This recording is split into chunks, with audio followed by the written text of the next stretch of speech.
আজকে আমার রেসিপি পার্শে মাছের তেল ঝাল। আর এই পার্শে মাছের তেল ঝাল বানানোর জন্য প্রথমেই আমি মাছগুলিকে তেলে ফ্রাই করে নিয়েছি। মাছগুলি ফ্রাই হয়ে গেলে ওই তেলের মধ্যেই আমি ফোড়নে দিয়ে দিয়েছি একটু কালো জিরে, আর তার মধ্যে দিয়ে দিয়েছি একটু হলুদ আর কাশ্মীরি লঙ্কার গুঁড়ো।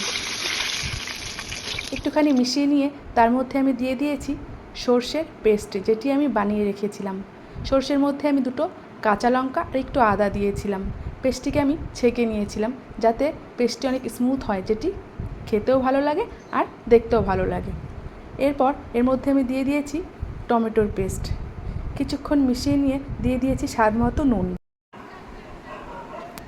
এরপর ভালো করে মিশিয়ে নিয়ে দিয়েছি দুটো কাঁচা লঙ্কা। এবার এটাকে সুন্দর করে কষিয়ে নিয়েছি, ততক্ষণ কষিয়েছি যতক্ষণ এটা থেকে তেল বেরিয়ে যাচ্ছে। এরপর এই পর্যায়ে এখানে দিয়ে দিয়েছি আমি গরম জল। ফুটে উঠলেই দিয়ে দিয়েছি ফ্রাই করা মাছগুলি। এরপর এটাকে আমি 5 থেকে 7 মিনিট ঢাকা দিয়েছি। ঢাকা তুলে এর মধ্যে দিয়ে দিয়েছি ধনেপাতা। হয়ে গেছে আমার পার্শে মাছের তেল ঝাল।